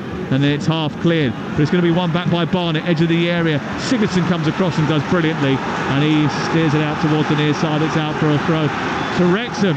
Next goal's really important in the game.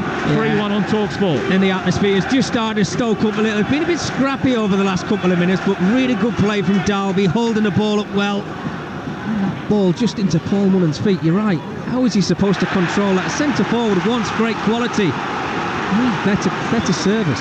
They have won a throw-in down on this right-hand side. Mullin's done brilliantly, actually, to get in front of Hyam and win the ball back when it looked like it was going to be a routine clearance for the Scotsman.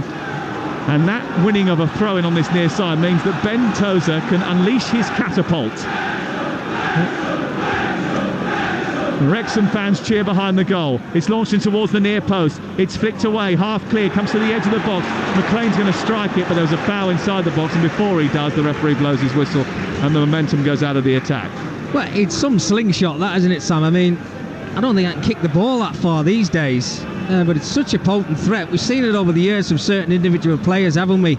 Stoke for many years, we used to watch it week in, week out, but if you've got that in your armour, then why not use it? Because it's as good as a corner, if not better, because you can be more accurate with it. I mean, Dolan was fouled in the initial play when it found its way into the 18-yard box, but they certainly causing Blackburn Rovers problems from these set pieces, whether it be long throws or free kicks.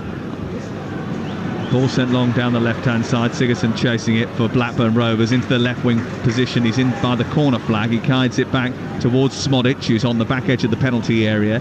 He sends it wide again, and then it goes infield, collected by Garrett. Blackburn trying to forge some way past the Wrexham back line. They lead by 3-1. I did want to take issue with you, actually, because you said you wouldn't be able to kick the ball that distance nowadays. I think you probably could. You told me earlier that you've been smashing the gym and you've been in there for 2.5 hours every day. Yeah, I missed leg day last week. Here's Gallagher trying to get in behind, and the goalkeeper this time comes out speedily and gathers the ball up. Wrexham are behind.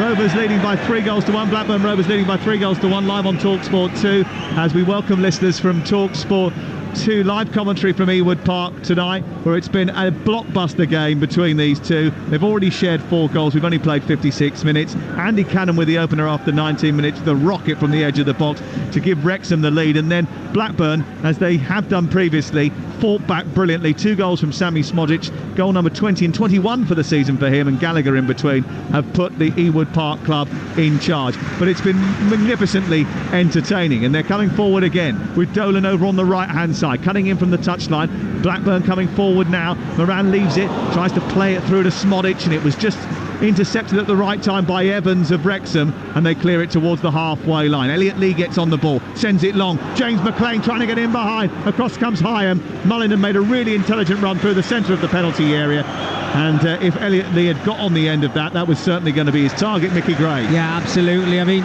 James McLean just basically ran out of steam, didn't he? He made a super run down the left-hand side, and it was played down there. I just think you give the opportunity to Rankin Costello to get himself back goal side, but before that, excellent move, and you can see that Wrexham want to try and get themselves back into the game, but at the moment it seems to be Blackburn who are just controlling the possession a little bit better than what the away side are. Yep, it's Blackburn Rovers 3, Wrexham 1, and commentary continues on Talksport 2. It is actually the first meeting between these two since 1982. It was towards the end of Wrexham's 4-year spell in the second tier, which is the highest they've ever been. They were relegated that year. You wouldn't rule out a return to that sort of level in the not too distant future. That's certainly the aim of the superstar ownership. Well, there's no question things are happening, Sam, at Wrexham. Promotion from the National League last season, which had us gripped up until the final day with themselves and Notts County, was just absolutely incredible. What a game that was, by the way. I'm not going to be honest, I watch a lot of football, but I don't watch much National League football. I stayed in to watch that game. Here's Smodic down the left-hand side. A little reverse ball into Gallagher. Gallagher commits a foul. He comes back and smashed into the goal. Brilliantly by Tronstadt from the edge of the box, beyond the stranded goalkeeper Okonkwo. And Blackburn Rovers have earned a game against Newcastle United of the Premier League in the 5th round of the FA Cup. They were 1-0 down in this game. They've scored 4 goals since, and they lead by 4 goals to 1.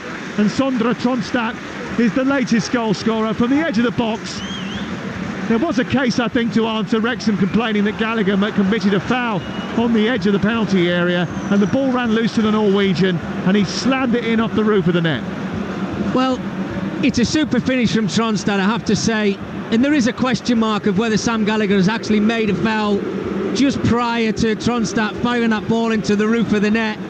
But I think Sam Gallagher makes contact with the ball there. And what it is, it's Wrexham yet again. They're just not clearing the lines at the right moment. And the Championship side have capitalised on that. They showed the better quality in the final third. Take nothing away from the finish. I think from a neutral perspective, we were probably hoping that Wrexham would get the next goal to make it more of a cup tie in this second half, but take nothing away from that finish from Tronstadt. Absolutely superb. If I'm not mistaken, and I might be wrong here, I have heard and seen Wrexham go 4-1 behind and draw 4-4 previously. Yeah, you certainly have. I'm not going to rule anything out. With this lot, they make their own scripts. But at this moment in time, Blackburn looking in control, and actually, it just shows you Blackburn on their day when they're fully attuned and when they're playing opposition that aren't necessarily as fit and full of quality as their lineup is. They can pass through you, create chances and score goals. The issue they've got is they've got to sort out the defence. I mean, they've conceded 19 goals in their last 8.5 games, which is a real concern when you're fighting against, the bottom of the table and trying to avoid a relegation scrap. Yeah, no, absolutely. And you touched on Wrexham there, Sam, and I said, they go for it every single week. I mean, the games you're talking about was Swindon. I think they were 4 or 5-1 down and came back to draw that game 5-5. And if you look at the first day of the season in League Two, I mean, they lost the game 5-3. And it's just incredible that you've got a side that are jumping from the National League and just taking every side on that come their way, and they're going to lose along the way, no doubt about that. I think they've maybe come up against better quality tonight, certainly in that final third. But why would you not do that when you've just touched on how many goals Blackburn Rovers concede? You've got to take the game to them. If you don't do that, then you're not going to get nothing out of it. And it goes to the right side. Blackburn Rovers on the attack once again. They move up towards the edge of the penalty area and then try to steer it into the box with a cross from Rankin Costello, which is eaten up rather easily by the goalkeeper, and they will clear it away. Looks like there's going to be a triple substitution here for Blackburn Rovers. Yasin Ayari is coming on. Krisan and Telilovic are coming on. Telilovic, who hasn't really made much of an impact since they signed him from Borussia Mönchengladbach. Niari, who they've got on loan from Brighton until the end of the season. Another young, exciting forward player. Picks up during January. And it's difficult to do deals in January, especially at this stage of the transfer window with just days remaining. But John Dole Thomason has already made 3 additions to his squad this month, and he's hoping for more, actually. Connor O'Riordan has signed permanently. He's cup-tied tonight, so can't play. I mentioned Yasin Iyari and Bren Crisane, who are about to both come onto the field of play now. They're arrived on loan. James Hill, Lewis Travis have left the club. He's looking for a striker and a centre-back, I think. John Dole Thomason. Ball sent forward up into the path of Dolan, but just misses him, goes through his legs and out the other side, and it's easily picked off by the Wrexham defence. 4-1 to Blackburn Rovers, live on Talksport 2 tonight. And the Sports Bar is open for business from 10 o'clock this evening with Jamie O'Hara and Jason Cundy. Here is Dolby holding it up well, steering it to Mullin inside the box, so it didn't quite fall for him. And then he shrugged off the ball by Rankin Costello, who does really well actually to hold off the attention of Paul Mullin. That actually was a really good ball by Dalby after a brilliant run and excellent control. Yeah, he's been excellent, Dalby, I have to say. Played that striker really well tonight. Dolan with space to manipulate the ball in on the right side. The ball delivered by Moran into the box. It's on the edge of the 6-yard box. Wrexham get it clear, but they're not quick enough to the second ball, and Dolan wins it back again. Blackburn hemming them in. Smodic sends it wide. They're in charge now, Blackburn Rovers. 4-1 the lead. Out they go to the right side. Moran plays it in field. Dolan back to Moran again. No need to force the issue now for Blackburn Rovers, who later in the week will entertain Queen's Park Rangers at home before welcoming Stoke here and going to Birmingham away. It's Salford next for Wrexham away from home. Got a good result at the weekend under Carl Robinson. And then Bradford at home and Sutton away. And then a big game against Notts County at the racecourse ground for Phil Parkinson's charges. Ball still in play, and that's why we haven't had our substitutions yet. But Blackburn coming forward.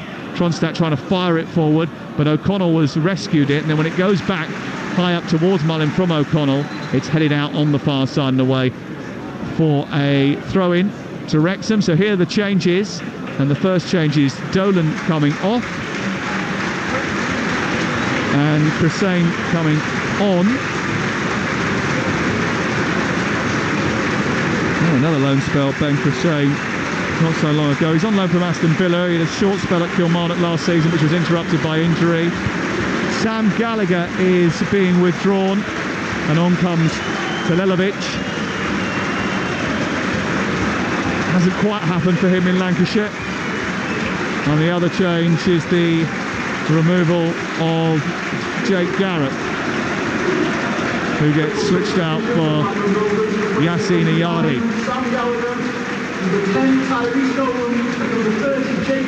Wrexham about to make a change, and it's going to be the return of Jakob Mendy, who missed the last round after getting called up for the Africa Cup of Nations in the Gambia squad. There's not many League Two teams that have players away at the AFCON. No, absolutely. Well, a brilliant occasion for himself. Come back from the AFCON. Played 2 games in the Ivory Coast before they were eliminated. And then coming back to play in the 4th round of the FA Cup. Absolutely fantastic few weeks he's had. Here is Moran winning the ball up on this left-hand side. Sigurdsson's gone out to the right now. The ball's been played through the middle of Spodic, who's gone up as the main striker, with Ayari playing just in behind him now. And he was almost fed by Ayari, Sami Smodic, before Mentosa stepped across and cleared it away on the edge of the Wrexham penalty area. Mendy about to come on this near side. And who is it they're getting? They need to get some attention to somebody else as well. They want to make another change here, I think. In fact, they're going to make a triple change now. Looks like Jones is coming off the bench too. James Jones, the Scotsman. And there's going to be another change as well. So 3 changes for Wrexham in the offing as they look to try and claw their way back into this encounter. If they're going to do it, they're going to need to do it quickly. We've only got 24 minutes to play and they need 3 goals. This is Talksport 2, live in the FA Cup. 4th round. It's Blackburn Rovers 4, Wrexham 1 in the FA Cup with Carling, the official beer of the Emirates FA Cup. Please drink responsibly, 18+. Ball is sent down into the right wing position. Across comes Mullin, doesn't get on the end of it. Cleared away by Blackburn, and it's into midfield, where initially it's collected by Yassine Ayari.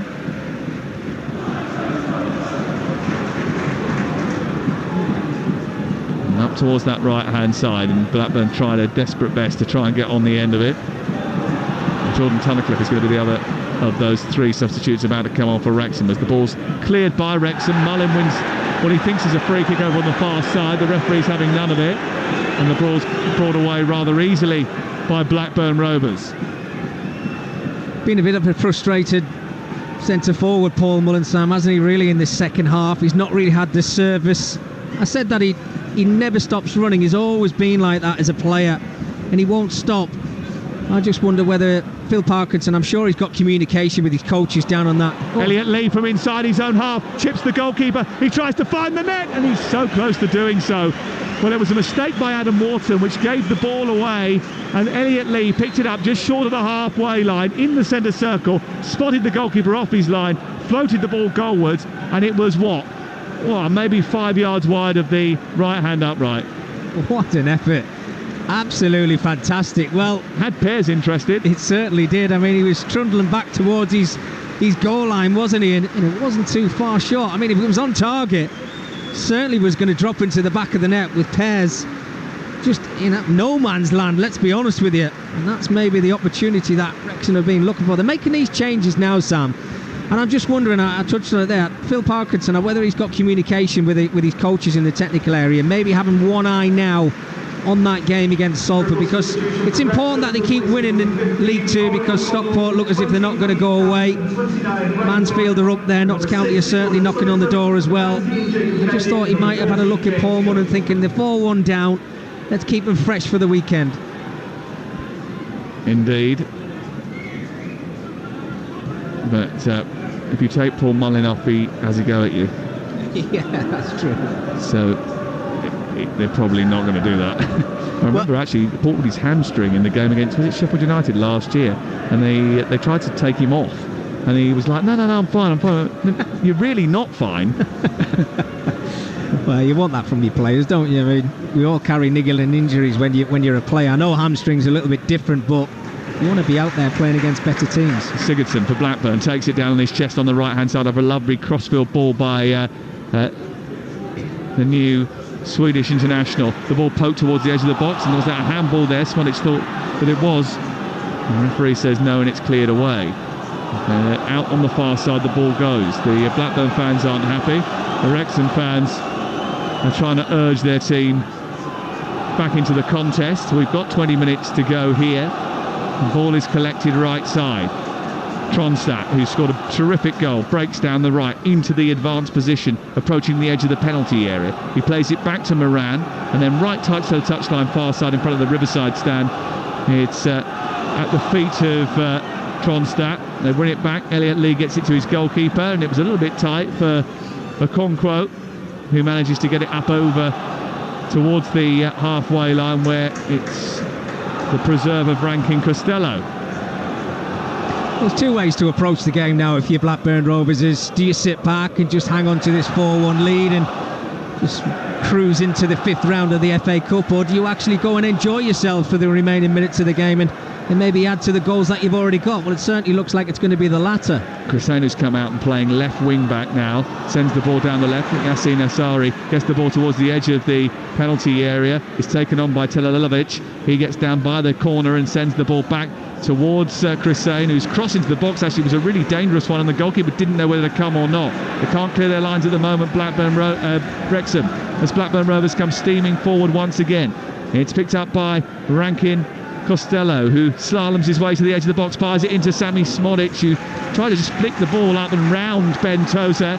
Couldn't get on the end of his little flick and goes through to the goalkeeper, who'll clear. Well, it was like a little Dennis Bergkamp movie. You can remember that one at St James's Park. Yeah, Arsenal against Newcastle. Maybe not quite as the level of quality, I don't think. No, I think the pass into him, it didn't help him either, Sam. On a couple of occasions, absolutely, yeah. Pace was too hard. Here is Tronstadt back into Moran, who's put the ball out on the far side rather cheaply. If cricket's your thing, or you get up early. I've got a few mates who like to get up early and go to the gym or do stupid runs or whatever. But if you find yourself up at 3:30 in the morning, I know there's a lot of people that work nights, and this is definitely for you. And if you're a big cricket fan, we've got Talksport 2 live coverage of the cricket in India. And after what was a brilliant win for England, a 28-run win for England at the weekend, we've got more live cricket for you on Talksport 2 live this Friday, 3:30 a.m. Daily content also available on the Talksport Cricket YouTube channel. Great ball in by Mullin, where he's played it infield. It's collected by Jones, who shot from 20 yards out down to the goalkeeper's left. It's an easy save for Ainsley Pears, who moves across and grabs it. Just wonder whether or not he might have been better off shifting that forward onto Dolby and then looking for the return ball into Mullin. Yeah, it was a little bit far out, Sam, wasn't it? I think it was probably on his weaker left foot as well.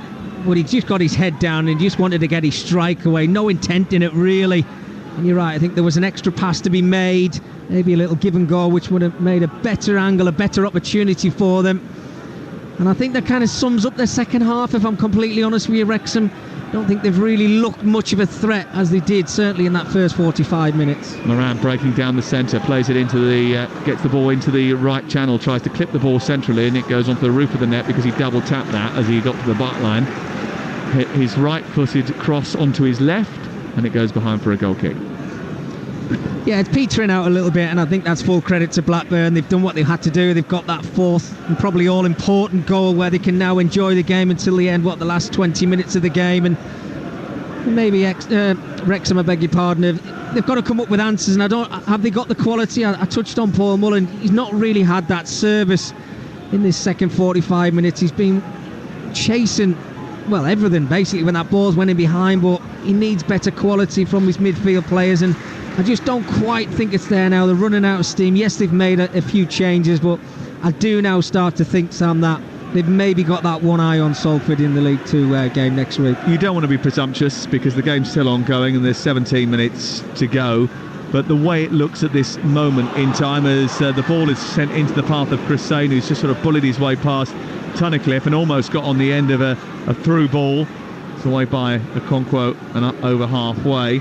You don't want to be presumptuous, but it looks like it's going to be Newcastle coming here to Ewood Park in the not too distant future, and that will be a big game. It will be a good game as well for the FA Cup.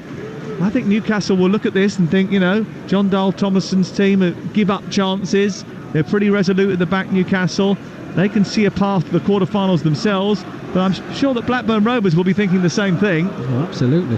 Ball sent forward towards Telalovic on the edge of the D, and he almost got on the end of that through ball, which was played in quite beautifully actually by Ayari, and was cleared away. Yeah, they're still searching, aren't they, Blackburn? They're searching for that fifth goal just to basically see this tie out.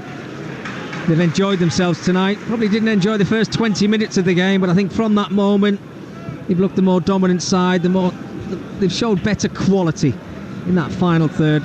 Obviously stuck the ball in the back of the net 4 times, but I think John Dahl Thomason will be thrilled to pieces. Talked about him being under a little bit of pressure in the cup games this season, Sam. EFL and this been brilliant. 17 goals in EFL, and they've got 9 goals so far in the FA Cup. Their cup competitions, he always talks about the cup competitions and says that how important they are, and certainly, they got knocked out by Chelsea in the end in the Carabao Cup. And it's going to take some stopping them, I think, in this competition. It will be a Premier League side if it's Newcastle next. Here's Smodic, 30 yards from goal, getting into a shooting position but electing to send it wide. Collected and sent on by Moran in towards Sigurdsson, whose cross comes back to Moran. Then Smodic, chance for the hat-trick, blocked on the edge of the 6-yard box by Evans, sent back in by Smodic, and it comes back into the arms of the goalkeeper after a tame header. Do you know, of the 3 opportunities that Smodic has had, Sam, he's got 2 goals. It's probably the best of the 3 because it's sitting up perfectly for him, and he must be full of confidence. Scoring 5 goals in the FA Cup so far. I think he should do better with that. 21 goals this season, and I don't know, you might know this, Sam, I'm putting you on the spot, but has anybody ever got hat-trick in the FA Cup? Oh, hat-trick. I'm sure it has happened, but I don't have it to hand, no. Sorry. Double hat-trick. You know the answer to every question that everybody gives you. I just thought you might have just reeled that one off your tongue. If only that was true, Mickey. If only that was true. Ball sent down to Telalovic on the left-hand side. He gets into the penalty area, tries to unleash a shot. It's blocked by the defender. And then almost sort of weave themselves into a bit more trouble. James Jones gets into the right-back position and gives it away. Ayari to the edge of the box. Left for Smodic. Oh, he just couldn't take it in. And it's cleared away by Mendy out towards the near side, but they can't get hold of the ball, Wrexham. It's back with Tronstad into Smodic, round the corner, back to Smodic again, whose first time effort opened his body up and tried to prod it goalwards, and it was well wide of the goal in the end. But it was another good move from Blackburn Rovers, who are just starting to take advantage of tired legs in the Wrexham ranks. Yeah, they are. The movement from the Blackburn front line has been absolutely superb. The little give and goes, the little run around the corner, it's just that final little part, putting the ball in the back of the net. And it's actually fell to Smodic on 2 occasions, this time again on his right foot. He rushed this one a little bit. It was a lovely little give and go. A dummy over the ball, and Smodic has just got to hit the target. He opens his right foot up, but he opens his up too much and misses the target completely. Ollie Palmer coming on up front, and Paul Mullin eventually is replaced. Jake Bickerstaff is the other change, and Sam Dolby coming off, so both the forwards being replaced. And now I think they definitely are deciding that it's a good idea to protect those two. Paul Mullin is number 9, Ollie Palmer. Replacing number 18, Sam Dolby, is number 27, Jake Bickerstaff.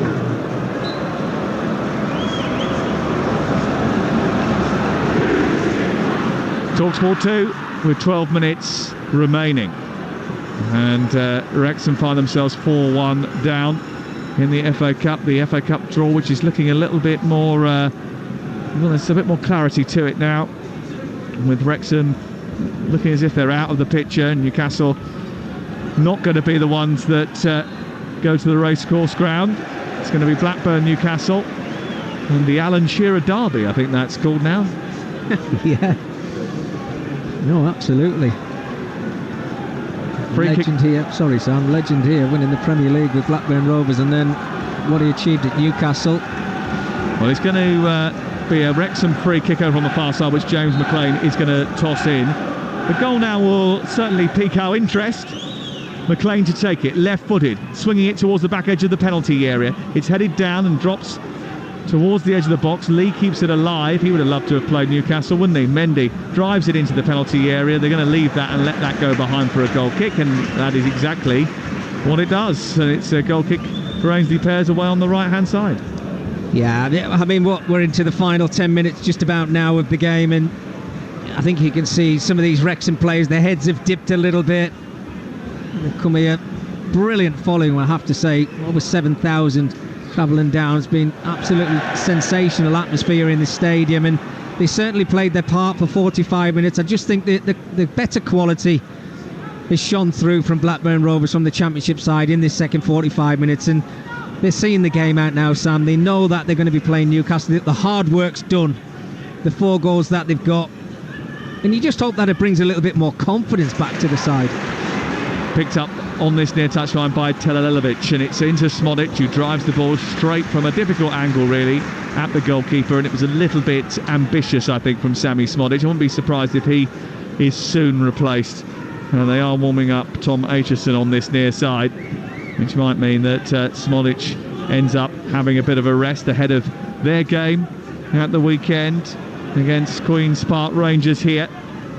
And they've been advertising tickets for that game. Doesn't get the sort of attendances that they had back in the Jack Walker era. It's still actually, 3 sides of the ground, very impressive actually here. But it's still that Riverside stand over on the far side, which remains a little bit dated, with the iron girders keeping up the roof. Actually, I remember that so clearly from the day they won the title. I don't know if you remember it. The day they won the title, Man City, was it? They were jumping up and down and doing like the conga in front of it, because there's quite a huge walkway between the first row and the side of the pitch. Blackburn play the ball out from the back.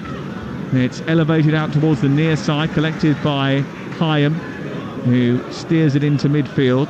9 minutes to go on Talksport 2. Later on, we've got the Women's Football Show with Leanne Sanderson from 10 o'clock. She's going to be joined in the studio by one of the, well, in fact, the highest cap lioness of all time, Farrah Williams, who came with us to France for the 2019 Women's World Cup. It was so hot, we couldn't sleep, so Farrah and I ended up eating pizza in the town square till 4 a.m. in the morning. As you do. Dear.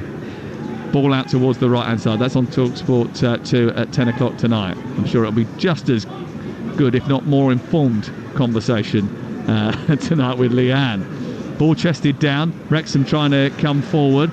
Bickerstaff trying to get on the end of a pass forward. It's then collected once again by Palmer, who steers it out towards the Wrexham left. They chop back in, and Barnett tries to deliver a cross into the box. It wasn't a bad cross at all, actually. Drifted in towards the edge of the penalty area, and actually with more attacking intent they may well have made more of it. There's going to be a change, and here it comes, and they're taking off Rankin Costello and bringing on Aitchison.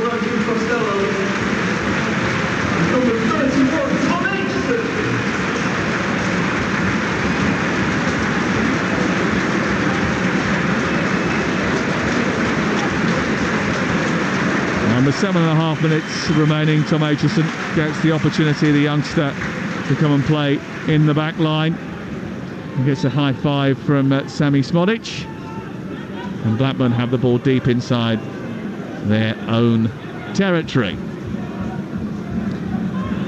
Well, it's a nice change, isn't it? I think being able to take Rankin Costello off. I talked about the injuries he's had this season. Sami's just kind of grown back into hopefully getting back to 100% fit. He's not played too many games this season.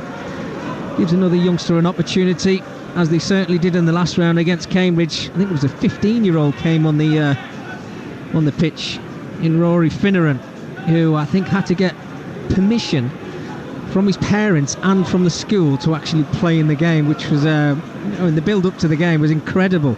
Well, Tom Aitchison is only 17 years of age. It's unbelievable. And I said about younger players being given an opportunity here. I think Jordan Thomason, he's not frightened to do that, as was Tony Mowbray. He give younger players the chance to play first-team football, and said it's a great club to join, actually, if you're an up-and-coming young star.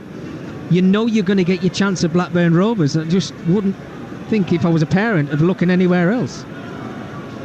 I think that Tom Aitchison is so young that he's not allowed to wear a shirt with the club sponsor on it. Yeah, you're completely right. Because it's a vaping sponsor, right. Isn't it? It Totally is. wicked. Yeah, and because he's 17, he's not allowed to wear it. So he's the only player on the outfield wearing a blue and white Harb jersey, but no sponsor. Yeah, certainly something that got talked about with the younger players I just mentioned there before. Rory Finneran was exactly the same as well, and understandably only 15 years old, but they're sending out a message to the younger generation, and I think rightly so. I haven't seen that since the 1987 FA Cup final, Coventry against Tottenham, when half the sponsors were being stapled onto the jerseys because I think the kit man or the kit supplier had sent kits with the wrong sponsor on it or something. Look at the 1987 FA Cup final. It was like absolutely ridiculous. The sponsorships, and Granada Bingo and Holston were the two sponsors of the Tottenham and Coventry shirts that day. Ball out on the left-hand side with Wrexham, moving towards the edge of the penalty area. Elliot Lee tries to funnel the ball into Ollie Palmer. He's not going to reach that, and it goes through the goalkeeper on the right-hand side. The Tottenham players didn't have a sponsor on some of them, didn't they? Six of the players didn't have a sponsor. Some of them had Holston, some of them didn't. I'm sure that the Granada Bingo ones as well were like stapled on as well at some stage. I might have invented that. You probably haven't, Sam. They've made these changes now, Wrexham, haven't they? I mean, if you think about Jake Bickerstaff and Ollie Palmer, they've certainly got goals in them, but I think the service again has got to be better from those wide areas. Well, they're so tired, aren't they? You can tell that. You can tell that they've run out of gas now, and they've been chasing shadows for a lot of the game because they've had so much of the possession. Blackburn Rovers, they've had 67% of it so far in the game, 17 shots, 7 on target. They've scored 4 goals. You know, credit to Wrexham. They've had 9 shots, and they've got on the score sheet here tonight. But they haven't really threatened since that goal, have they? No. And I think that's been the problem, isn't it? You know, the service up to the front players when Dalby and Mullen were on the field, it wasn't really there in the second half, and I think you can say that it's probably why they've had to make those changes to freshen it up. A few players missing for them as well. Tom O'Connor, who's not available because of injury. Will Boyle suspended tonight. Now, I think priority for them, Sam, albeit it's fantastic that they have a great run in the FA Cup. We know it's now going to come to an end. Is promotion, an automatic promotion if they can probably get it. I talked about the sides who are up there: Notts County, Mansfield, Stockport. They're flying this season, which is great for the area around here. It's been a long time since they found themselves in League One. Still got a lot of work to do, I have to say, and this Wrexham side are not going to go away. You can understand why they cause so many sides in League Two a real threat. Manchester United have released a statement in the last few minutes in regards to Marcus Rashford, who you may have seen missed training on Friday. Didn't go to Newport with the team because he was, inverted commas, ill. He missed training on Friday after being pictured in a Belfast nightclub the night before, and they have released a statement over this saying Marcus has taken responsibility for his actions. It's been dealt with as an internal disciplinary matter, which is now closed. There seems to be more happening off the field than on the field for Manchester United, certainly this season. Marcus himself has had disciplinary action by turning up late for a meeting. I think that was the start of the problems for him this season, Sam, isn't it? But I think as an ex-player and in reading the stories over the last couple of days of where Marcus has been, I just don't think he can get away with things like that in this day and age, and rightly so, disciplined for it. We've seen with certain individual players who didn't want to apologise to the club and the manager and probably the rest of his playing staff.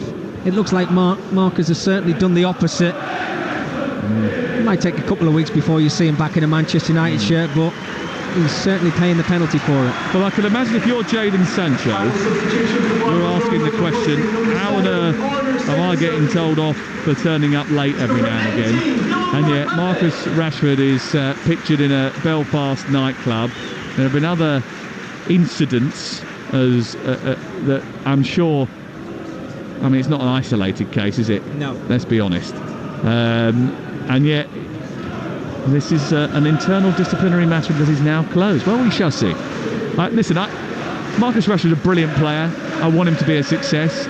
I do not want him to get himself into a situation where he does not live up to his potential, because he's brilliant. Here come Blackburn, edge of the penalty area. Chance for Smodic to complete his hat-trick right on the edge of the box, and it's straight down the throat of the goalkeeper. We're in the 89th minute of the game, and it's still Blackburn Rovers in front. They lead by 4 goals to 1, and they play really well in the game, applied themselves well. They've used their squad towards the end of the game as well to ensure that they don't overuse their more aggressive players. But Smodic has stayed on because he believes there's a hat-trick in it for him. And now they've picked the ball up on the right-hand side. It's fed into Telalovic, who sends it back wide towards the right. And can there be a cross here? Telalovic has gone on, trying to steer it back to Smodic, who's on the penalty spot, but it's poked away by Jordan Tunnicliffe and cleared up towards the halfway line for Wrexham, and relative safety as we go into the final 15 seconds of the game. It'll be a good game against Newcastle United here. I think it'll be an intense contest. There'll be, a match which will be fiercely fought. Well, I hope it's better than the third round for Newcastle against my old club Sunderland. Hopefully Blackburn can put up a better fight than what my side did.